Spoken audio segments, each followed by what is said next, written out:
Hello everyone, welcome to Election Future. Today is Wednesday, September 26th, 2024, and we will be taking a look at the 2024 election map, as if the polls were as off as they were during the 2022 midterm general election. The reason we're making this video is because polls have been shifting significantly across the national map.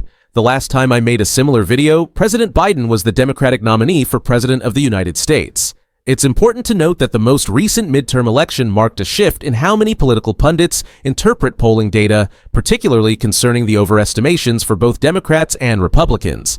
In this video, we're going to focus on 7 battleground states: Wisconsin, Michigan, Pennsylvania, Georgia, Arizona, North Carolina, and Nevada. We'll dive deep into where the polls currently place Kamala Harris and Donald Trump in these states, and what the 2022 polling results might reveal about this year's election cycle. We all remember the 2022 midterms as a year when Democrats significantly outperformed expectations. A big reason for this was that the polls were off in gauging the support for both Democrats and Republicans at the national level. Interestingly, the Real Clear Politics generic ballot ended up being nearly spot on, giving Democrats a downside and Republicans a considerable upside in head-to-head numbers. In the end, they were only off by 0.3%.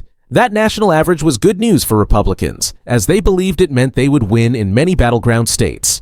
Or so it seemed.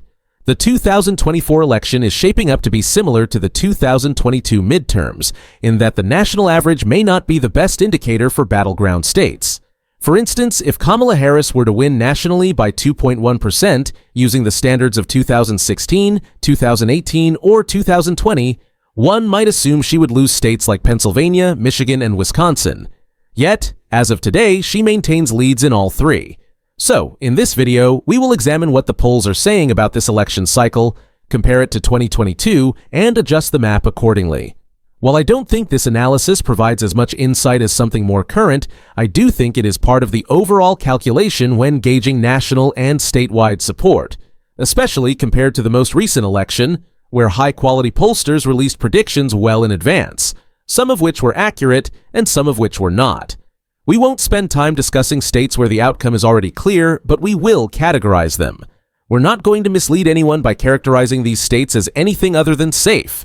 However, we won't focus on states like Colorado, Virginia, or Minnesota. These are already well established as either blue or red. Similarly, states like Texas and Florida, along with Maine's 2nd District and Nebraska's 2nd District, also fall into this category. That leaves us with 93 electoral votes that will genuinely determine the future of the nation. Donald Trump starts with 219 electoral votes, while Kamala Harris begins with 226, leaving those 93 remaining toss-up votes across the same 7 battleground states we discussed in the last election. One important thing to remember about the 2022 cycle is that while the national numbers were fairly accurate, the statewide numbers for Senate and governor races were often incorrect. To assess the accuracy of these polls, I looked at the margin of error in both Senate and governor races and created what I call a combined error. This is an average of the inaccuracies from both races. For example, if a Republican candidate was up by 13 points in Wyoming but ended up winning by 17, that's a 4-point error. If the governor's race showed Republicans ahead by 12 but they won by 25, that's a 13-point error. Combined, it's a 17-point shift. This analysis found an average shift of about 8.5% toward Republicans. In this video, we'll compare the 2022 results across those battleground states, and you might find the results quite interesting. By the end, I think you'll find the comparison fascinating because, while polls change over time, the results of the 2022 elections are set in stone. This allows us to gauge sentiment using a solid reference point. Basically, we're looking at the current state of the race, and the numbers haven't changed much since the 2022 cycle. Let's start with a state that people don't focus on as much as they did in 2016 and 2020, Nevada, where Kamala Harris currently holds a 0.4% advantage. Nevada has a very interesting history in that it has never overestimated Democrats since the 2010 midterm elections. In both midterms and presidential elections, Democrats have consistently been underestimated, often by a significant margin. For example, in 2016, Donald Trump was expected to win, but Hillary Clinton won by 2.4%. In 2020, Trump was once again projected to win, but Joe Biden ended up winning by 2.4%. Nevada also has a history of narrowing in the final days before an election.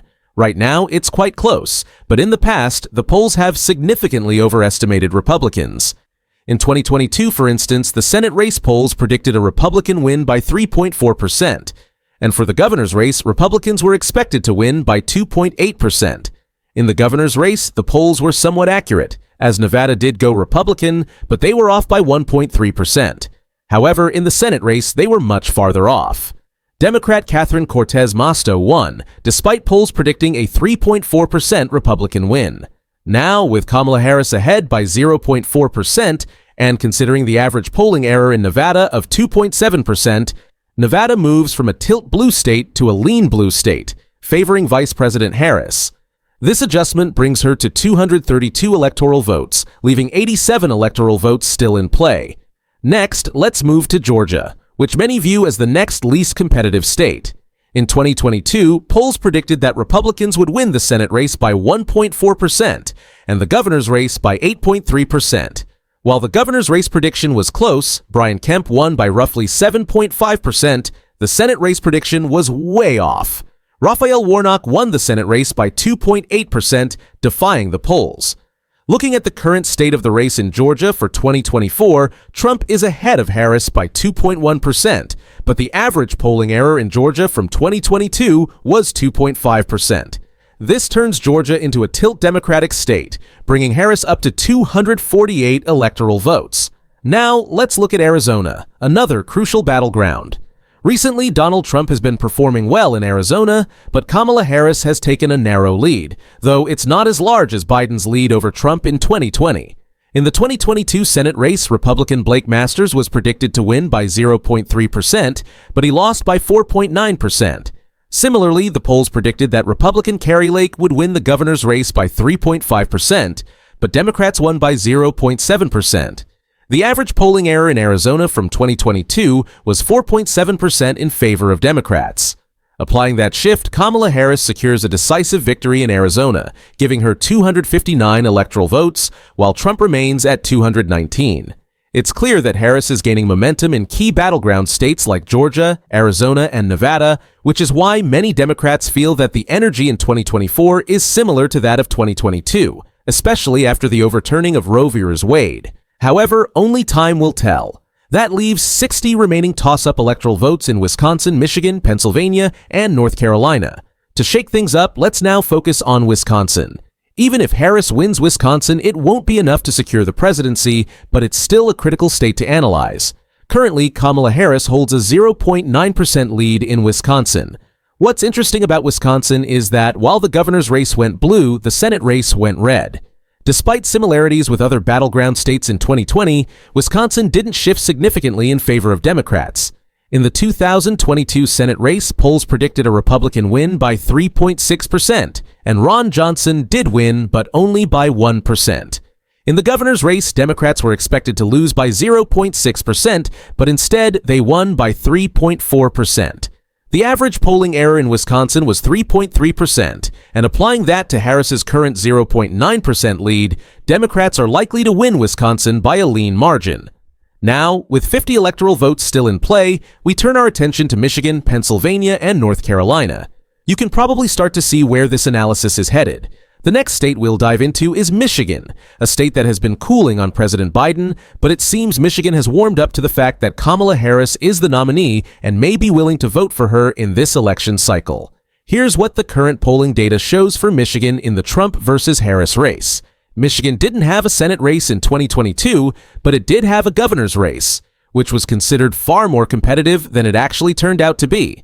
According to Real Clear Politics, the polls showed Gretchen Whitmer leading by just 1% on Election Day.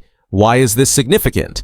Well, Whitmer didn't win by 1%. She won by 10.5%, a huge shift compared to the projections. In Michigan, the average polling error has been 9.5%, meaning that Harris's current 1.8% lead makes Michigan a likely blue state. With that, Harris secures the presidency, and this is very much in line with the trends we've seen in Wisconsin and Michigan. Next, we'll look at Pennsylvania. You might remember this well from 2022 because we talked extensively about Dr. Oz.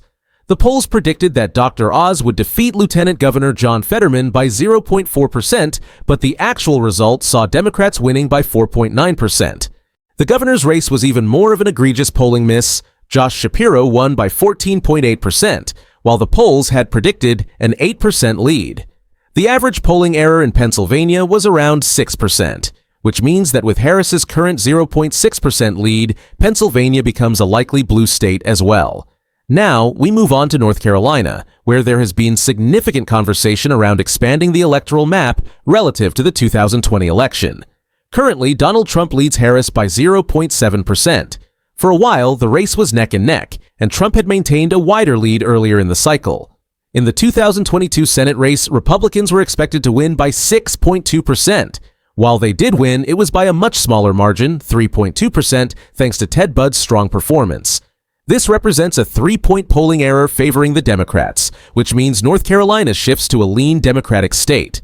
The final electoral map shows 319 electoral votes for Kamala Harris and 219 for Donald Trump, marking a significant shift compared to the last election. Michigan becomes a likely blue state, Pennsylvania becomes likely blue, Wisconsin leans Democratic, and North Carolina flips blue. These are strong results for the Democratic Party, which has long sought an electoral mandate as powerful as this one. This video is particularly helpful because it grounds people in understanding what the polls have said in the past compared to what we see today. The media narrative often centers on polling data, with pundits suggesting that if Donald Trump outperforms his 2020 margin by just 1 point, he could win the election. In theory, that's true, but many comparisons are made between Biden's 2020 numbers and Harris's current standing, which isn't an accurate way to assess the situation. What 2022 showed us was that polls could project one thing, but Democrats could still perform significantly better than expected. The assumption from 2016 that polls consistently underestimated Democratic margins has been challenged. Many believe that the Democratic percentage was always reliable, and that any shifts in favor of Republicans were due to hidden or shy voters. But in reality, there are hidden voters on both sides. At the end of the day, the 319 to 219 advantage for Kamala Harris is a direct result of the errors and polling missteps seen in the most recent election cycle, which ultimately benefited the Democrats. The elections in November will apparently be very exciting. Don't forget to subscribe to my channel and like the video and turn on the notification bell. See you in the next video.